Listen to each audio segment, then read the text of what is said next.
Estamos con el defensor del pueblo, Josué Gutiérrez. Lo hemos convocado para hablar de este extenso informe que ha presentado haciendo un análisis del contrato de la Municipalidad de Lima con Rutas de Lima, el peaje de la discordia y los incumplimientos que se han detectado respecto a la concesionaria. Pero, señor Gutiérrez, bueno, bienvenido, ¿cómo está?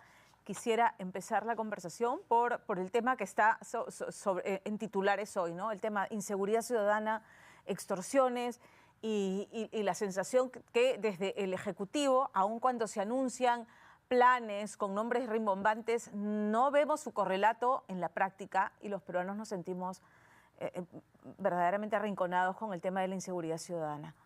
Pamela, muchas gracias. Buenas tardes. Y buenas tardes a toda la población que siempre te sigue. Y para mí es un honor estar acá y compartir este diálogo. Y es que vamos a partir de un tema muy objetivo y técnico respecto a seguridad ciudadana. Si usted escoge un periodo de tiempo de evaluación anual, 10 años, 20 años, 30 años, lo que va a ver que esto es un indicador en crecida. Es decir, la influencia de las políticas públicas en la criminalidad han sido desastrosas.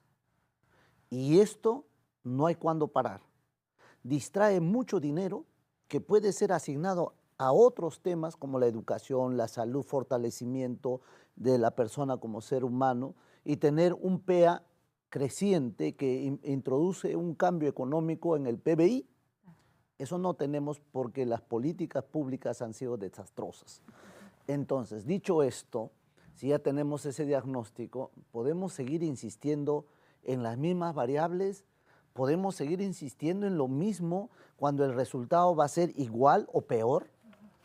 Yo creo que ahí hay política pública sectorial defectuosa porque nadie se sentó a diseñar una política de Estado coherente con este análisis seccionado y hacer todo un conjunto de evaluación para poder asignar los recursos a donde debe asignarse.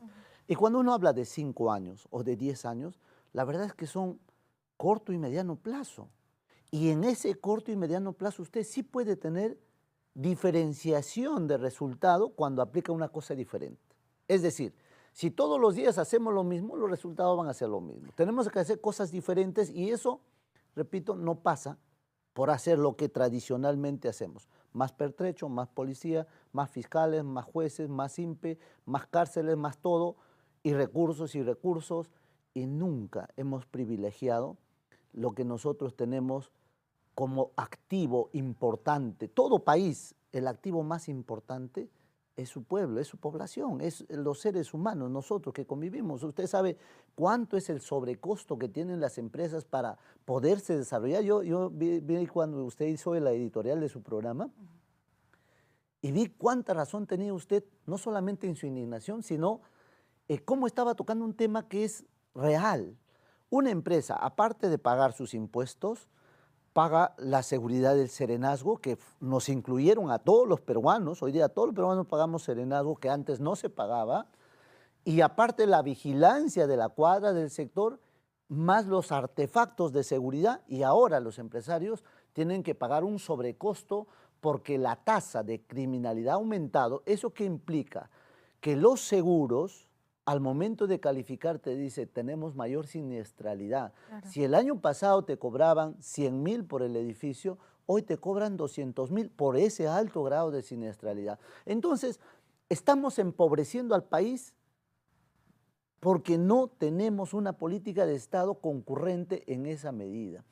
Entonces, siento que esto es un momento de reflexión y de un llamado, digamos, a todos los que están involucrados o estamos involucrados en el quehacer de la administración pública. Tenemos un ejecutivo que tiene, ¿no?, ese diagnóstico y que insiste, como usted dice, en las mismas propuestas que ya han fallado. Insisten en la declaratoria de emergencia como si fuera la solución. Insisten en las Fuerzas Armadas que no tienen la preparación, y quienes han formado parte y que son ahora congresistas y han formado parte de las Fuerzas Armadas dicen, no es la misión de las Fuerzas Armadas combatir la inseguridad ciudadana porque su preparación es completamente distinta. Y sin embargo el gobierno y el ministro Torres y el ministro Tarol y la presidenta insisten en las declaratorias de emergencia como si fuera la solución al problema. Yo creo que son paliativos. y muchos gobiernos han utilizado estos paliativos como metodología adecuada para aumentar la popularidad, ¿no? Si usted copia el mismo modelo de Bukele, probablemente va a tener la popularidad del 80% de personas, porque todos estamos atiborrados de múltiples problemas que lo vemos a diario y sin tener una afectación directa uno se siente parte de ese problema. Entonces, consideramos dentro de la Defensoría que nuestro aporte debe ser diferenciado. Estamos participando activamente y lo primero que hemos diagnosticado, y lo sabe el excomandante general que ya ha sido relevado, ahora espero reunirme con el nuevo comandante general de la policía para decir hay que hacer una profilaxis interna. Y es que este sistema lo que ha hecho es que muchos elementos de la Policía Nacional, tanto subalternos como oficiales, estén involucrados en muchos de estos actos. Pero no lo digo, digamos, como un tema de primicia, es lo que ustedes mismos relatan constantemente cuando anuncian, por ejemplo, todo lo que ellos mismos con contrainteligencia descubren, malos policías, malos efectivos, tanto oficiales como subalternos. Entonces, la necesidad de ver cuánto de eso está ya contaminado con el crimen organizado, y eso es un trabajo que nosotros encuentra que hay esa voluntad haciendo.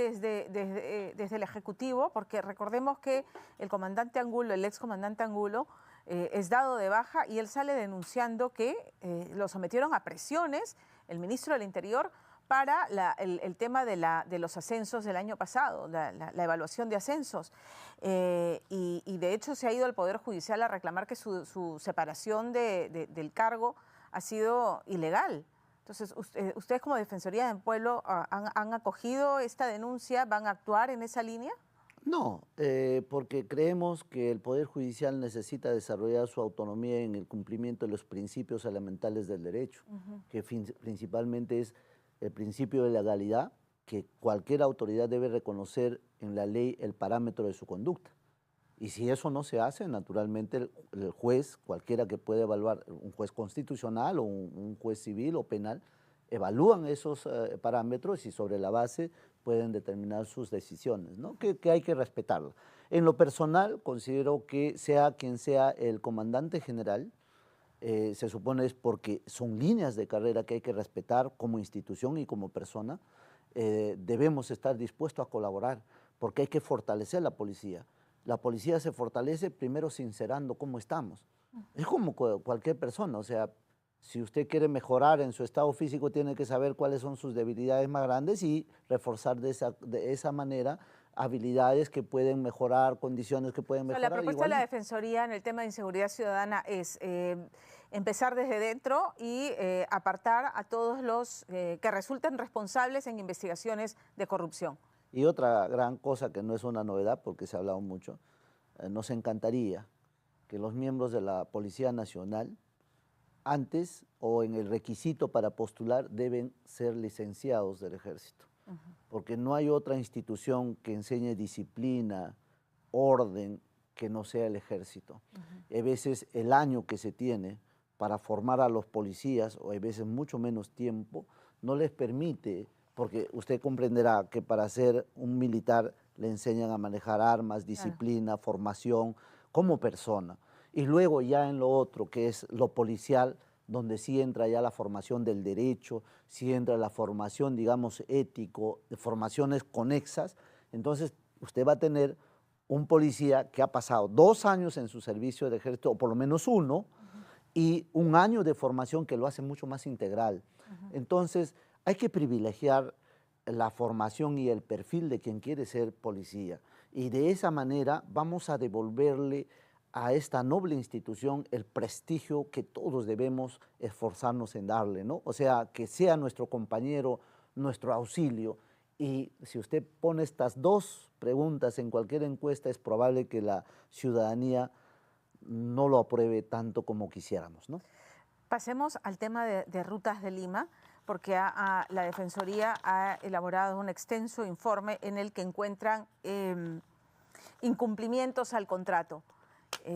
Quisiera que me detalle los principales, porque Rutas de Lima, respecto a las obras inconclusas, señala que corre por cuenta de la Municipalidad de Lima hacer el saneamiento, la expropiación y el saneamiento de los terrenos en donde tendría que levantar las obras, refiriéndose a las que están pendientes de ejecución, por ejemplo, en Ramiro Prealía, en esa zona de Lima.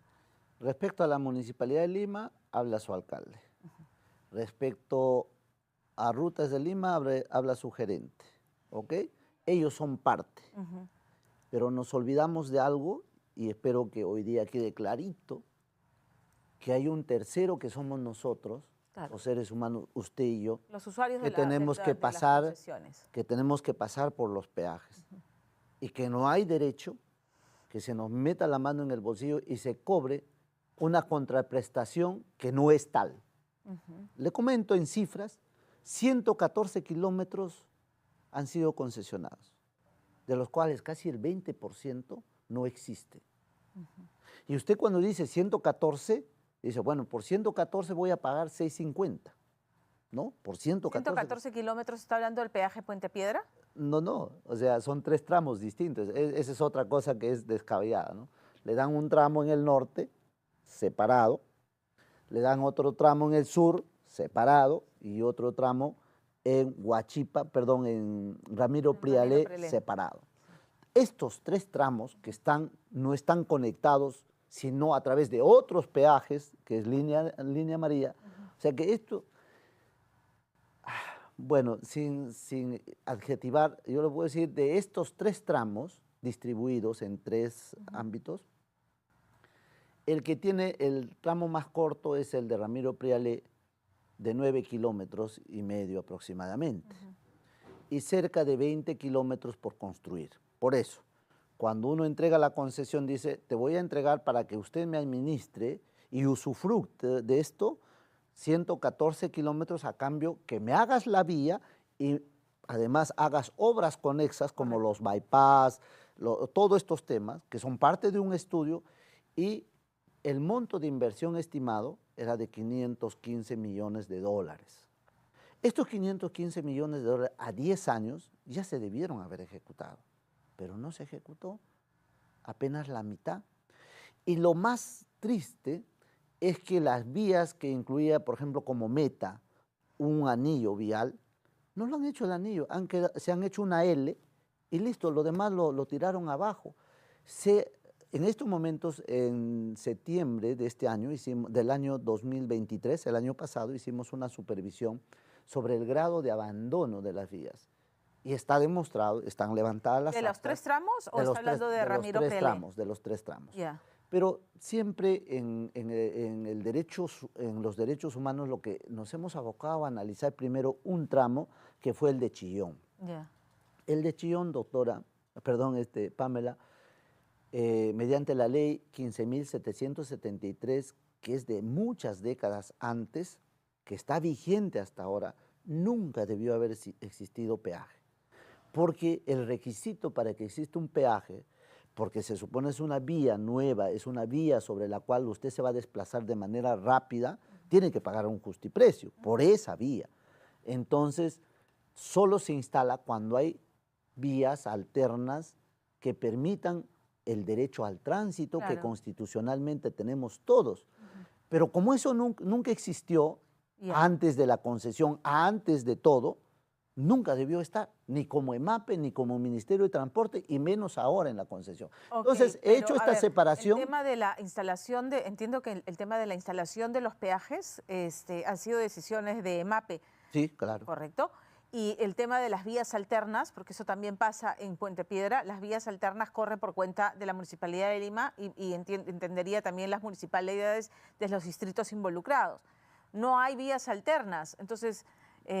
Por eso, la responsabilidad es de la municipalidad. Aquí hay responsabilidades en todo caso de parte y parte. Claro, pero vamos hablando más que de la municipalidad, hablemos que la responsabilidad del Estado es que para que te dé una concesión de una vía con peaje, primero tengo que tener habilitadas. Sí, si no tengo eso, correcto, no puedo hacer. Así claro, dice la ley, o sea, no es mi opinión. De acuerdo. Se ha incumplido la ley, ahí no tienen nada de culpa Vías Nuevas de Lima en su proyecto y menos Rutas que postuló al proyecto, no tiene nada porque ya existía ahí, pero desde el enfoque del derecho uno dice, oiga, no puede segregar un territorio sí, o sea, poniéndolo un embudo, como decir, si pasas por acá, sí o sí. Claro. Y me pagas sí o sí. Eso no puede ser. Es una afectación del derecho. Y yo espero que el Tribunal Constitucional a la brevedad pueda, digamos, emitir su sentencia porque no hay derecho. O sea, un día que pase es una afectación. El tribunal tiene que resolver ese asunto de manera inmediata. Porque eso es un tema de derechos humanos. ¿En qué sentido cree que debiera resolver? Porque hay un contrato de por medio, el peaje no lo instala Rutas de Lima, perdón.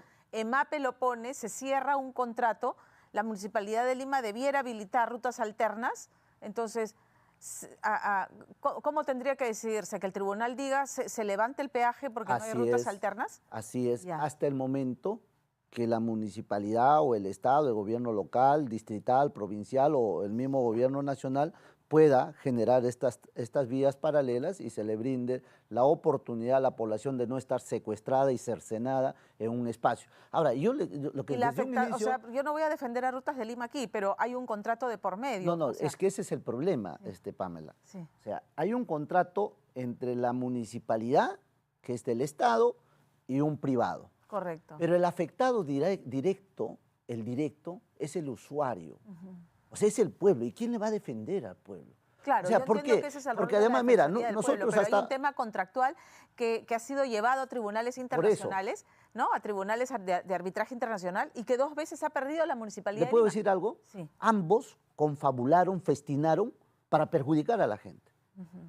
Y yo no voy a... nosotros, Defensoría, o usted como ciudadano, como usuario, no es parte de ese contrato.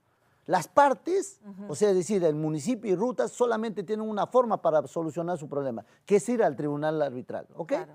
Y ya perdió 2 veces la Municipalidad por de eso, Lima, pues. por eso le digo, ellos, estos que han festinado, se han puesto de acuerdo para hacer todo lo perverso, ellos están obligados a irse a un tribunal.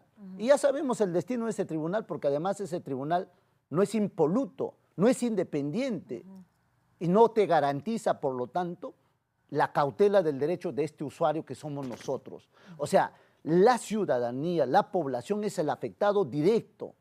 Ahora, por mí fuera, nosotros tenemos que trabajar la defensa del derecho en función a esto que le habíamos dicho, que es el del ciudadano.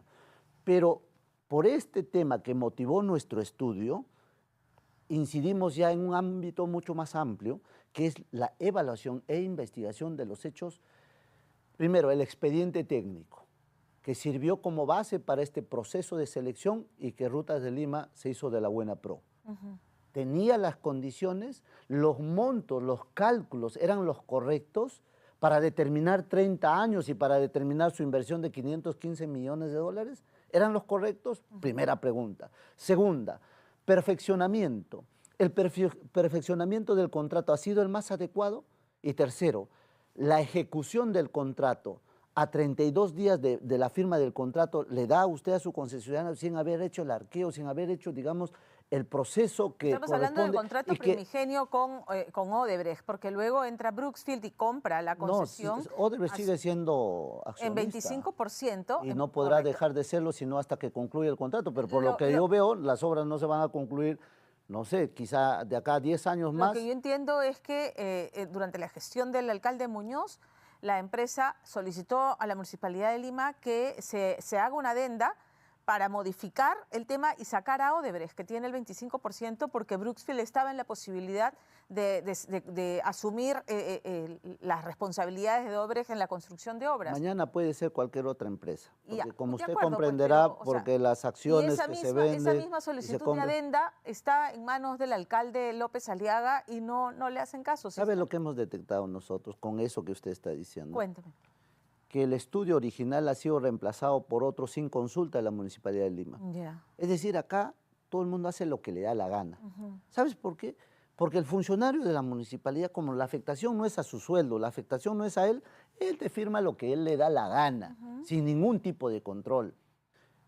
Y el otro, claro, como todos se lo firman y lo meten todo, se ha distorsionado y desnaturalizado el contrato y es lesivo en millones, en miles de millones de soles, no al MEF, no al municipio, porque de ellos, de su plata de ellos no está saliendo, sino de la plata que meten a los bolsillos diariamente de la gente que pasa por esos peajes. Correcto. Y eso es miserable, eso es indignante, eso es deshonroso. Habiendo un contrato tan cuestionado, que está vigente, parte y parte no debieran ceder finalmente, hacer concesiones mutuas para no seguir afectando al usuario? Partiendo de la base de la legalidad del contrato o de la validez del contrato, yo me reservo, digamos, nuestro informe ha partido sobre esa base de la validez del contrato, ¿ok?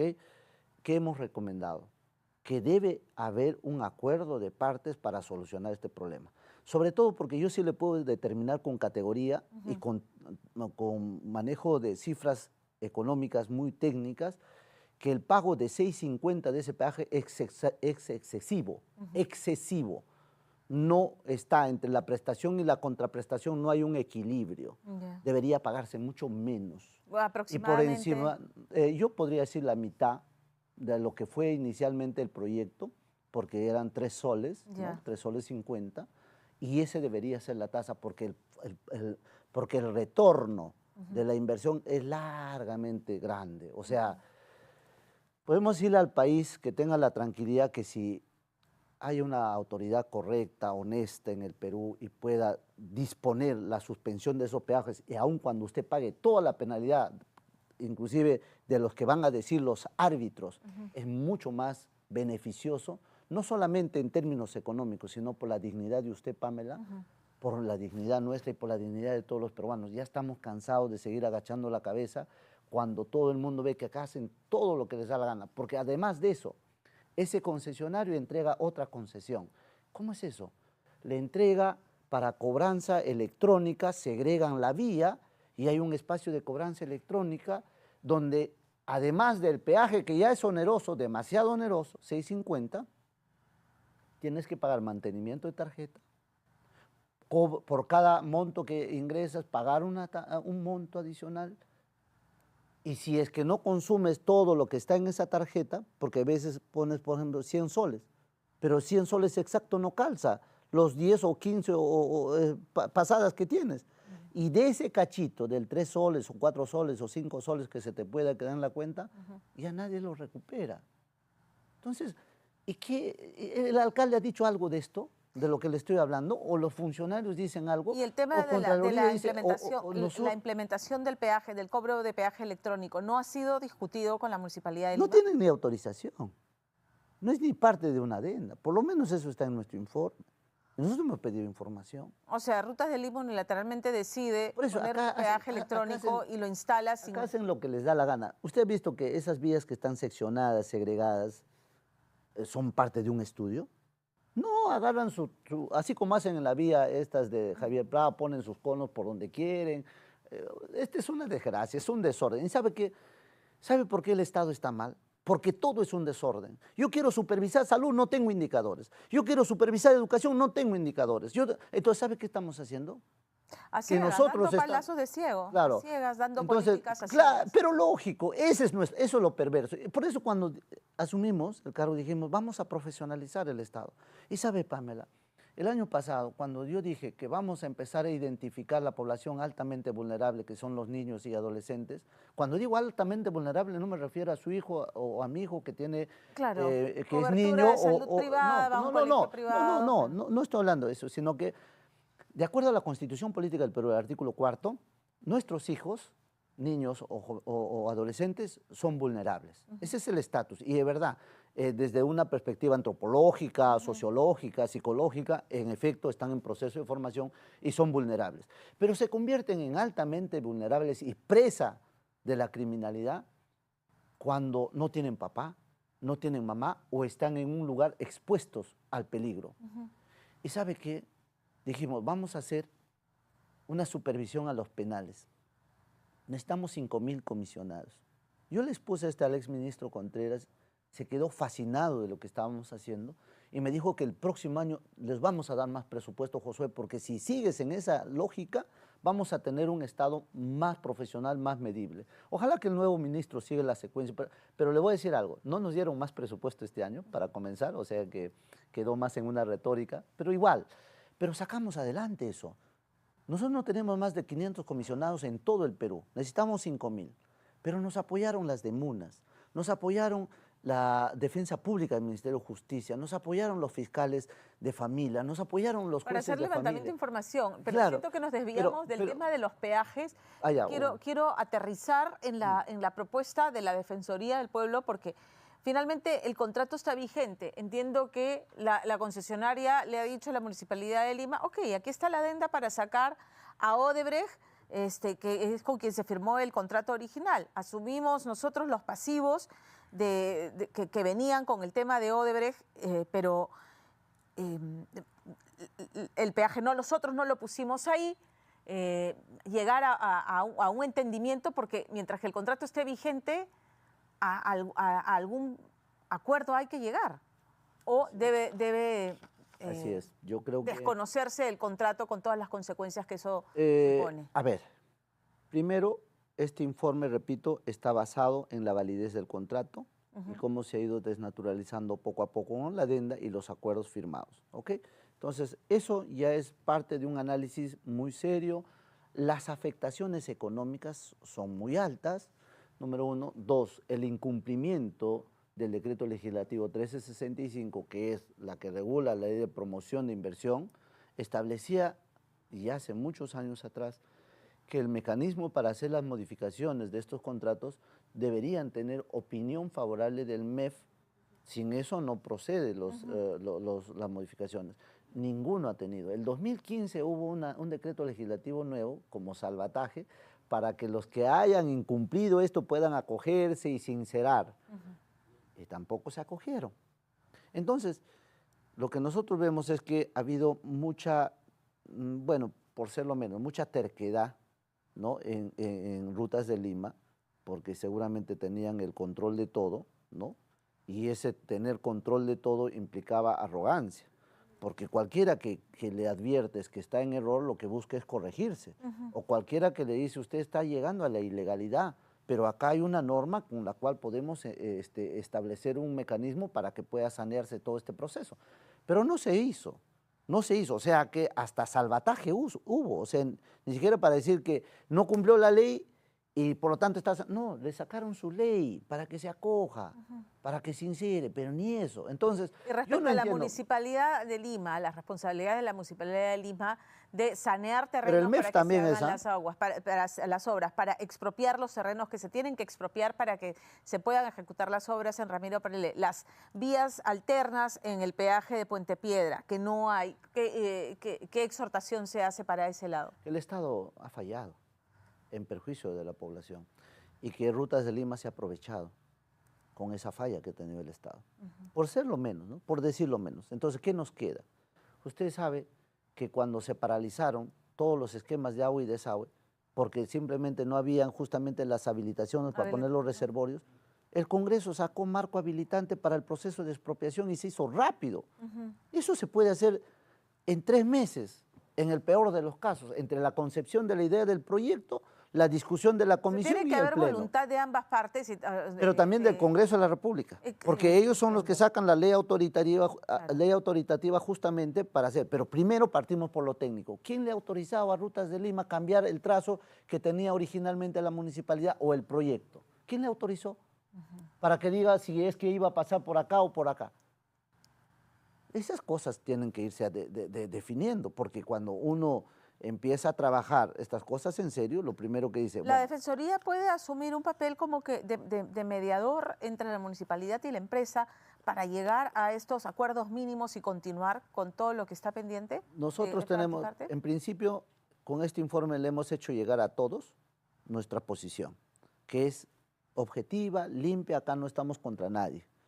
Y sí vamos a exhortar siempre a Rutas de Lima y a la municipalidad que deben sentarse a reunir para abordar estos temas, que además fue parte de un acuerdo anterior, que era sincerar sus temas y me va a matar la producción. No te preocupes, Pamela, muchas gracias. Una conclusión, que se sienten a conversar. Muy bien, le agradezco. Gracias, Pamela. Gracias.